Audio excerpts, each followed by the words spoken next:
Hello there, this is the World News at 12 on Voice of the People, 90.3 FM. My name is Chioma Innocent, and here are the top stories. South Korean lawmakers impeach acting President Han Duck-soo. Nigeria debunks Niger Republic's allegations of terrorism. Military insists it targeted people associated with Lakurawa terrorists in Sokoto airstrike. And the Wike expresses no regret for supporting President Tinubu. Details now. Thank you for staying with us. The World News at 12 begins outside the shores of Nigeria, where Israeli airstrikes pummeled Sana'a International Airport and other targets in Yemen on Thursday, with Houthi rebel media reporting 6 deaths. World Health Organization Chief Tedros Adhanom Ghebreyesus said on social media he was at the airport during the strike, adding that one of the plane's crew members was injured. The strikes targeting the airport, military facilities and power stations in rebel areas follow rising hostilities between Israel and the Houthis, part of Iran's Axis of Resistance alliance against Israel. Prime Minister Benjamin Netanyahu warned that Israel's strikes would continue until the job is done. UN Secretary General Antonio Guterres on Thursday denounced the escalation in hostilities between Israel and the Houthis, saying the strikes on the Sana'a airport were especially alarming. In Asia, South Korean lawmakers have impeached acting President Han Duck-soo today. The National Assembly Speaker Woo Won-shik made this announcement. He explained that the acting president actively participated in the insurrection after his predecessor declared martial law earlier this month. It becomes the second impeachment of a South Korean head of state in just 2 weeks. It was also South Korea's first impeachment of an acting president. However, Han said in a statement after the vote that he respects the parliament's decision and would wait for the Constitutional Court's subsequent decision on whether to uphold it.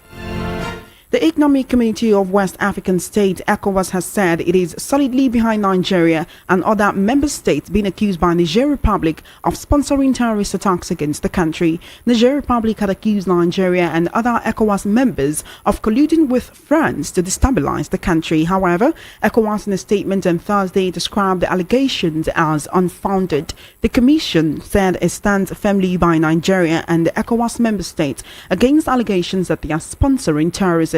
ECOWAS then called on all states in the region to promote dialogue and stability and refrain from making accusations that are not supported by any evidence. The federal government had on Thursday denied Niger Republic's allegation. The Minister of Information and National Orientation, Mohammed Idris, made the rebuttal in a statement amid claims by Niger Republic's military leader, General Ramman that Nigeria was working with France against his country.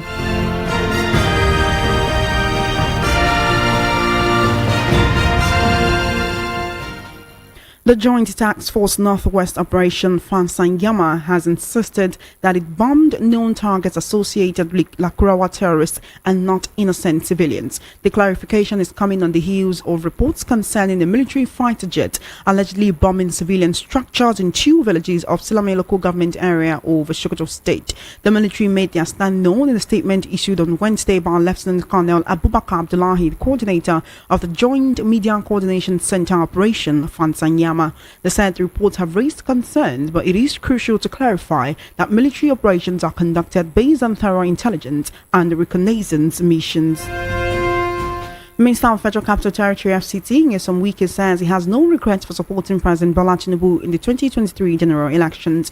While speaking at the Thanksgiving service in Ochigba, organized by the PDP in Ahuda, East and West local government areas of the state, Wike thanked President Tinubu for believing in him. He said he was threatened before the presidential elections for supporting Tinubu, adding that he would do the same if another opportunity comes up.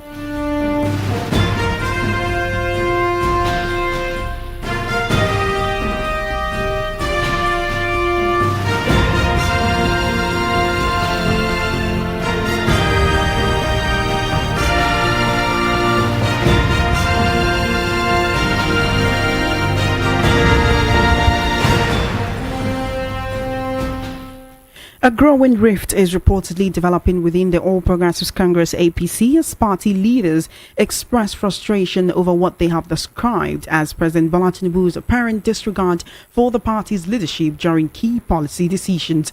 Critics argue that if President Tinubu had better engaged the party's leadership on major reforms such as removal of fuel subsidies and floating of the naira, the backlash and confusion could have been mitigated. The Guardian reports that key decisions continue to be made within Asarok with little input from the APC's organizational structures such as the National Executive Council and the National Advisory Council. The president has come under fire for not convening necessary meetings to address the party's internal issues, including the delayed midterm convention and the unpaid salaries. You're currently listening to the World News at 12 right here on Voice of the People 90.3 FM. We'll take a very short break and return with the news analysis segment where we'll be speaking to political, social and national affairs analyst Elder Manford Carlo, where he'll be analyzing issues in the news this afternoon. Stay with me.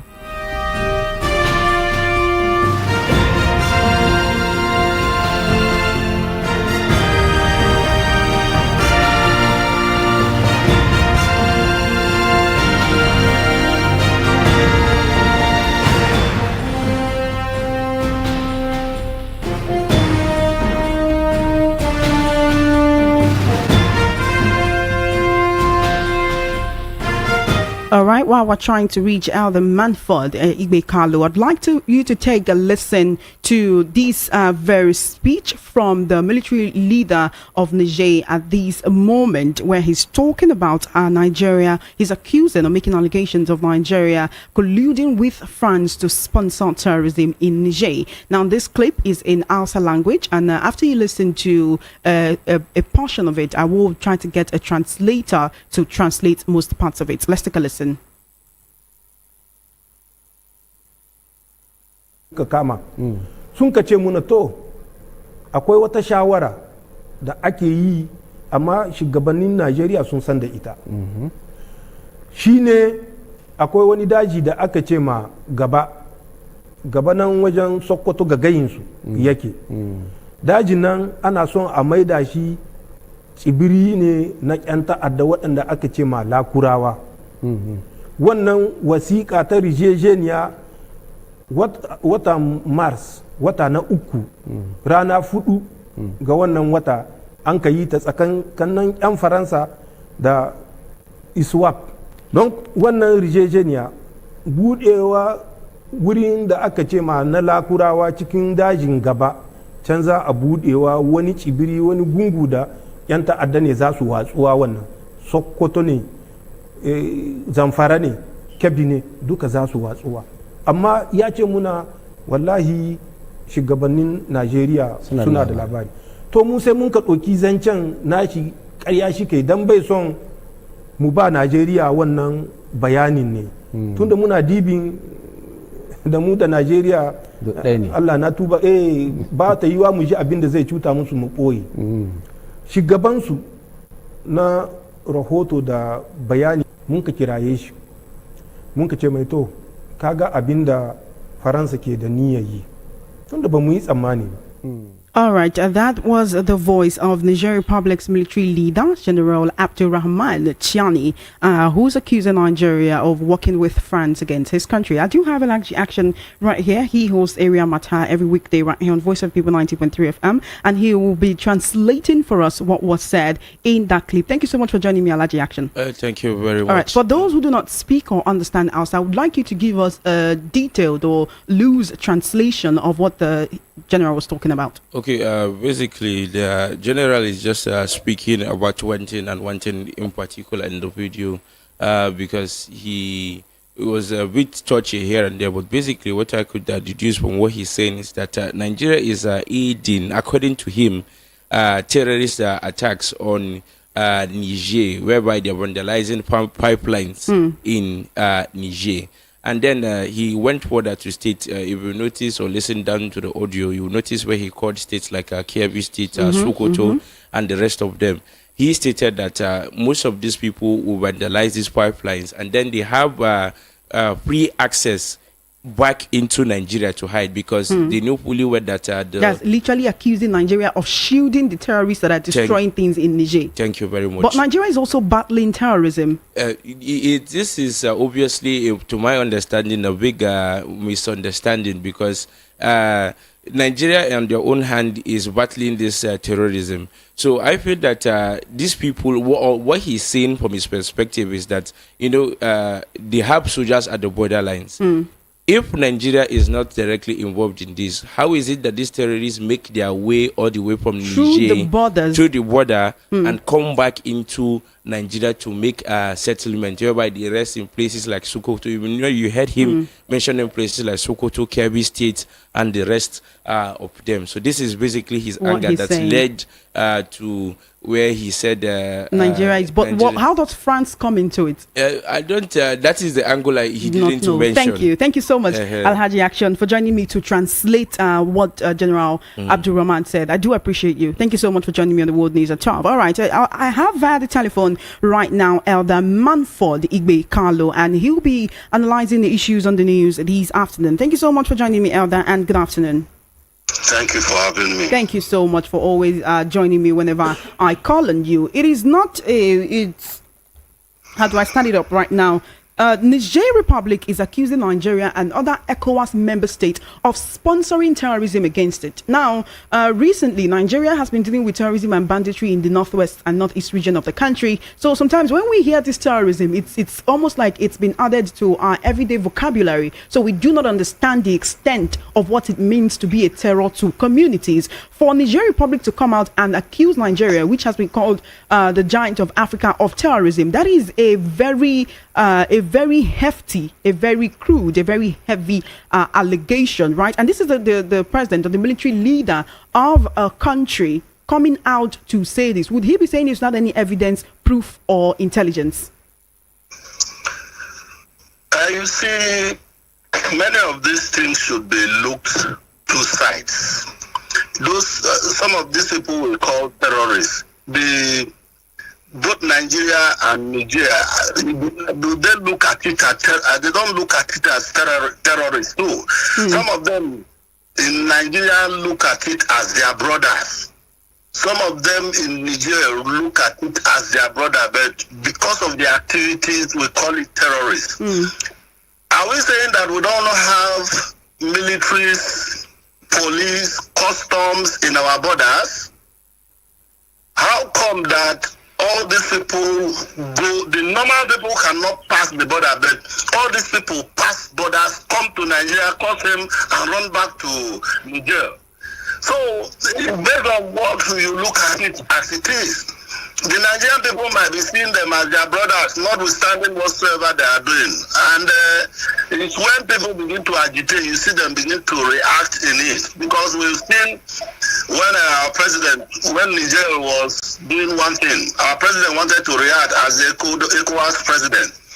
We saw some of the big shots in the north that said they should not try it, that is their brother. So it's what we look, the way we look at it first, whether some of these things is not our people that is doing it. I want to lay out some of what the Niger's military leader said, right? So I had to play that clip where he was talking, but he was talking in Hausa, and I had to get someone to translate that. So some of it, what he said was that he accused Nigeria of sabotaging the pipeline near the towns of Diondou and Lido in the Dosso region of Niger Republic. Not also that, he also claims that French soldiers from France are already in Nigeria, same with British soldiers, and then they are setting up foreign military bases near Niger.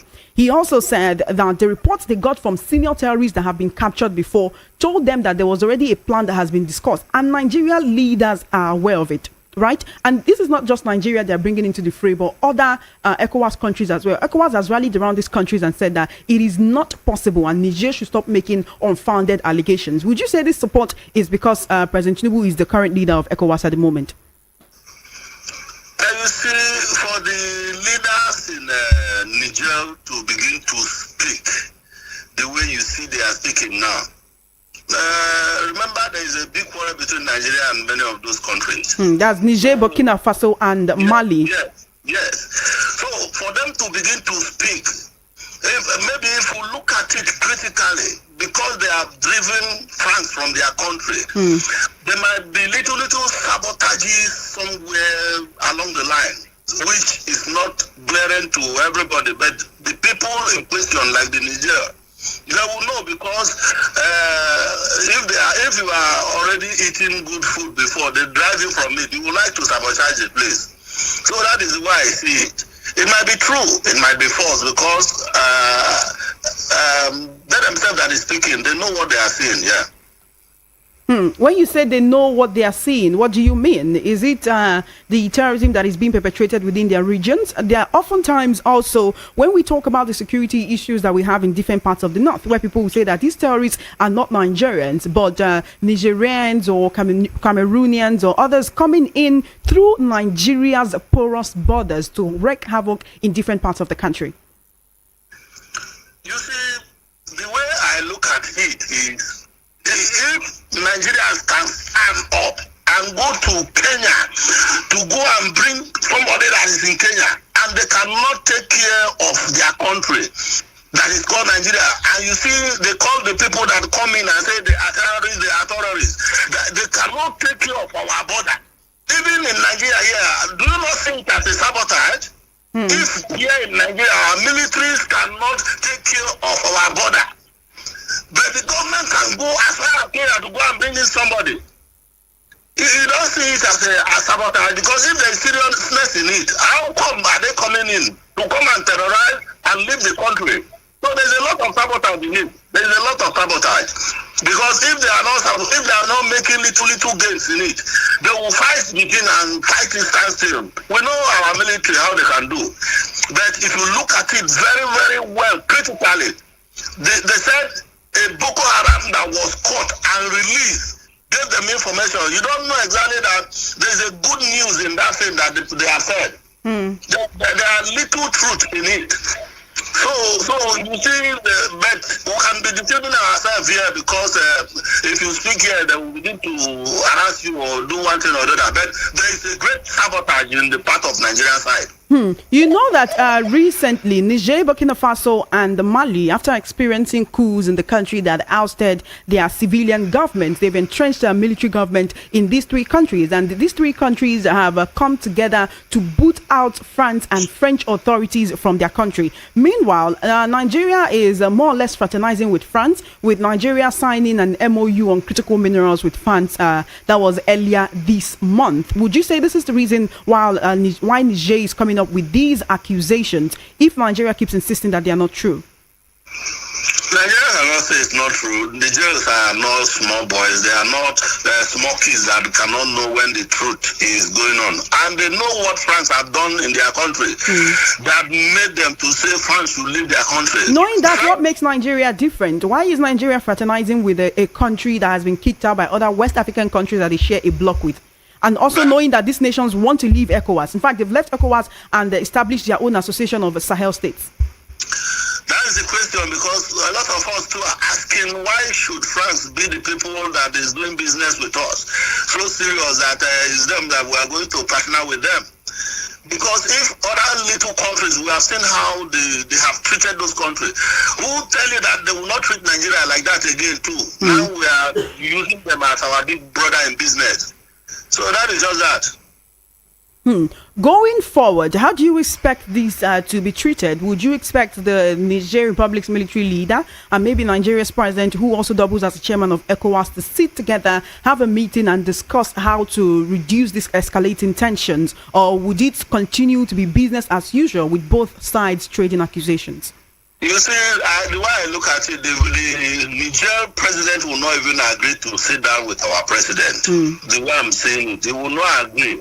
Because all along they have seen that when they were in civil rule, the Franks and other ones that have been there has never treated them good. And if their country now is good, what is our president going to tell the Niger president that his country is good, since our own is not good?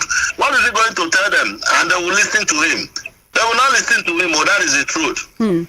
All right, I want to move on from this conversation, but still on the topic of the military. We did discuss, I cannot recall right now if it was you and I or with another analyst, where we discussed the military actually mistakenly bombing civilians while targeting Lakurawa terrorists in Sokoto State. The military has come out to insist that anyone that was injured or dead, anyone that was a casualty in that attack, was linked to the Lakurawa terrorists, and that they did not fire at innocent civilians, knowing fully well that this is not the first time that civilians will be hurt in military airstrikes. Do you believe when the military says that anyone who was involved in that attack, anyone who was a casualty in that attack, was linked to the Lakurawa terrorists and were not innocent civilians standing by? You see, we are living in a country where the truth is hidden. And I can't blame anybody. I can't blame anybody, since people are not held accountable to whatsoever they have done. Well, I am not there to see firsthand, but I think there are intelligence that our military should carry out before striking and after striking. They were supposed to be people on ground that are supposed to be looking into before this strike will take place. But if you now said everybody there is a terrorist, well, I will not know, because I have not seen the place and I don't know about it. That is just that. But I know they were supposed to be intelligent. There are supposed to be new ways of doing things where civilians will be protected. The Chief of Defense Staff is actually warning the communities or civilians that they're harboring suspected criminals to desist from such acts. So the subtle allegation right now is that the terrorists were within the communities and that the villagers knew about it.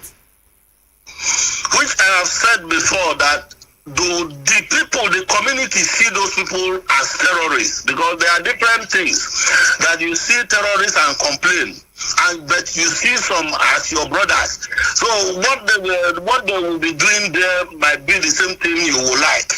You will not see it as terrorists. So that is more reason why they will have many of them. So, but it takes the intelligence of our own country to go around and fish those people out wheresoever they are before they begin to take actions in whatsoever they want to do. But Elder Manford, if villagers shield terrorists, are they still innocent civilians, or are they complicit in the crime of terrorism? That is where government comes in. That is where the intelligence comes in. Then the intelligence was supposed to come in. If the intelligence come in and stay in that village, they will use your eyes and whatsoever they have as an intelligence to know exactly the ones that are terrorists and the ones that are not terrorists. Because the citizens might be afraid that if they do anything, they might come for them. But the military, if they come in and stay in between in that community, that's where they will see intelligence and use it and do whatsoever they want to do. So you're saying it's more or less a situation whereby the people are afraid to tell on the criminals in their midst for fear of retaliation? Yes, the people will be afraid. To be sincere, the people will be afraid to, even some of the people will want to join them, because the way they will be behaving, they will not be behaving as if they will not kill person. They will show you instantly that if you misbehave, they will kill you. So the citizen will be afraid of it. That is where the military comes in with intelligence and see what to do and look at it critically, not to begin to fire from the up and say everybody there is a terrorist. No, they must be intelligent. Would you say that our intelligence structure right now is actually faulty? That is the intelligence community amongst Nigeria security agencies, if we keep having recurring issues like this? Because if you go into those villages and when journalists go there and then ask the people, they insist that the military targeted innocent civilians. But the military is saying that is not the case and that everyone who was hurt was a criminal. Our intelligence is faulty. That's the truth. Our intelligence is faulty. We only have those that are annoyed. They come to fester anger in civilians, not intelligent. Because if they are proactive in some of these things you see that is happening, it will not happen. But they are only reactive at times with anger. That is where you see them begin to show force, begin to show strength. Because there is no intelligence again. It has collapsed already. they are only acting on what they hear or what they see. They are not proactive to see whether it is going to come or not. So all of them is just a child play, the way we are handling, because we have other countries, before some of these things will happen, they have taken charge already and solve it before it will start coming. But our own here, it will have come and go serve before you see they come, begin to attack civilians. So that is just that. They come with annoyance. They don't come to solve problems. They come with annoyance to show force. Who tell you to do so and so thing? That is what they come to do. Manford, since the military has come to the bunker, they did not attack innocent civilians. Those who were not part of the terrorist structure, who have been hurt, who will speak for them? That's the question there. Who is going to speak for them? Because nobody, fear will not even allow the community to speak for themselves. Because when the chief of army staff have said everybody is a terrorist, so who are you going to? What investigation did they do to see whether those people that it has happened to, so that it will not happen again to them again? Who will come and tell them? So we are just in a state of helplessness. That is just that. And that is quite unfortunate. Just before you go, the Manford, there is a report that the APC leaders are complaining that President Tinubu is ignoring the leadership of the party during his policy formations, and that a lot of people are actually disgruntled with the state of affairs at this moment. Are you there, Elder Manford? I'm hearing you. Would you say these internal issues, although it may not have come to the fore as much as that of other opposition political parties, but do you see this affecting the APC's chances in the 2027 election, despite the fact that the party has said it will take over all political positions in the country come that year? I don't see it as a thing that will affect anything, because we have a master strategy that is on the seat, on the saddle already. All those ones you see that is complaining all along, they should know that we are in a leader or a ruler that doesn't take advice from anybody. He is the leader, he is the servant at the same time. So if you advise him, he will not take. What he wants to do is what he will do, and he will not regret for doing it. So he's a lord of his lord, so nobody can tell him what to do. So let him manage it for now. Thank you so much, Elder Manford, for joining me on the World News at 12. I do appreciate you. Thank you so much. You're welcome. Thank you. Have an amazing day. You have been listening to the World News at 12 right here on Voice of the People 90.3 FM. And we had Elder Manford speaking on the issues in the news this afternoon. And that's it on the World News at 12. Just before we wrap up, we'll take a look at the top stories again. You heard that South Korean lawmakers have impeached acting President Han Duck-soo. Nigeria debunks Niger Republic's allegations of terrorism. Military insists it targeted people associated with Lakurawa terrorists in Sokoto, and Wike expresses no regret for supporting President Tinubu. And that is a wrap on the World News at 12. My name is Chioma Innocent. Good afternoon, and thank you for listening. Do stay tuned. The large action is right here for Area Matter.